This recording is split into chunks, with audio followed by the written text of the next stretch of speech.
వీళ్ళందరూ తెలుసుకోవాలి, వీళ్ళందరూ ఇంత విలువలు ఎందుకు. నేను ఉదాహరణకి ప్రజారాజ్యం పార్టీలు ఎందుకు చూసేవాడిని అంటే, ఒకసారి భీమరావు బాడ అని ఒక చిన్న బస్తీ ఉండేది. కొన్ని దశాబ్దాలుగా అక్కడ ఇల్లు కట్టుకుంటే అప్పటి ముఖ్యమంత్రి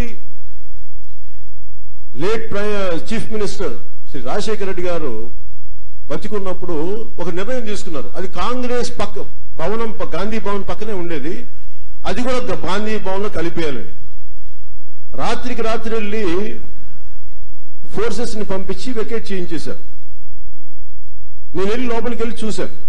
నాతో పాటు ఈయన పరకల ప్రభాకర్ గారు కూడా ఉన్నట్టున్నారు. ఆ రోజున వెళ్ళి చూస్తుంటే కింద పడిపోయిన పూజా విగ్రహాలు, పూజా పటాలు, అంటే అప్పుడే దీపారాధన చేసిన పడిపోయినాయి. నాకు చాలా బాధ కలిగింది.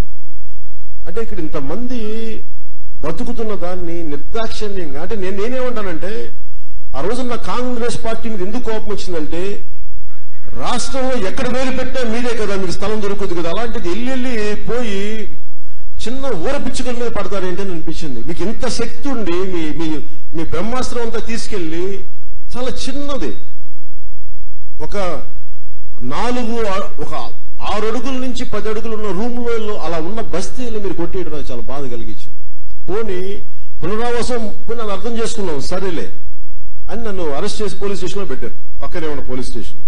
అప్పుడు దాకా నేను బయటకు వచ్చి అరెస్ట్ నాకే తెలియదు, ఎందుకంటే ఎక్కించి చాలా మాట్లాడింది, చాలా ఎక్కని చెప్పి నన్ను వ్యాన్ ఎక్కించారు, తీసుకెళ్లి పోలీస్ స్టేషన్ లో పెట్టారు.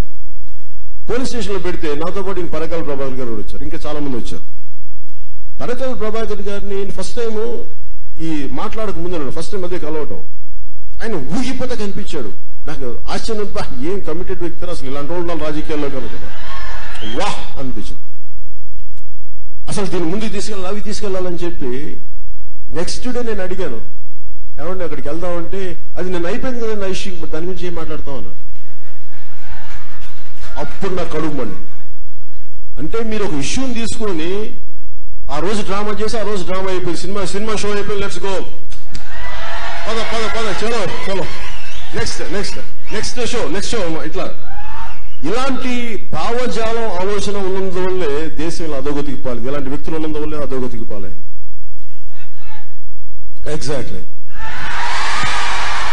అది నాకు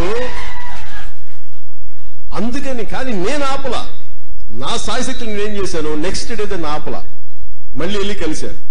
ఎక్కడికి వెళ్ళి పునరావాసం ఇచ్చారంటే, పునరావాసం ఇచ్చిన చోట అది ఇంకెవరికో సంబంధించింది. 2 వర్గాల మధ్య వాళ్ళ ఒక తల్లి ఏడుపు నన్ను కదిలించేసింది. ఆ రోజున నా కన్న కూతురు ఎంత కొంత మేము చిన్న ఇంట్లో ఉంటున్నాం, తీసుకొచ్చి ఇక్కడ పడేస్తే బాత్రూమ్కి చిన్న స్నానం చేయడానికి గదులు కూడా లేవు, ఇక్కడ తలుపులు లేవు. నా వయసు వచ్చిన బిడ్డని ఈ చుట్టుపక్కల దూరాలు చూస్తుంటే నాకు నా బిడ్డను రక్షించుకోవాలి తెలియట్లేదు నాకు కదా. తల్లి కన్నీళ్ళు నన్ను కదిలించేసి, అందుకు నేను చెప్పాను బయటకు వచ్చి, కాంగ్రెస్ ఎందుకు తిట్టాను, అంత బలంగా తిట్టంటే ఆ తల్లి కన్నీళ్లు ఇలాంటి నిలబడలేని రాజకీయ పరకాల ప్రభాకర్ లాంటి మా పార్టీ వ్యక్తిని నిలబడలేని రాజకీయాలు కోపంతో తిట్టాను ఆ రోజున. అలాంటి తప్పులు ఏంటండి, వీడియో నచ్చిందా? అయితే ఓ లైక్ వేసుకోండి, లేదంటే ఓ కామెంట్ చేయండి. ఎప్పటికప్పుడు మా వీడియోస్ చూడాలంటే సబ్స్క్రైబ్ చేసుకోండి.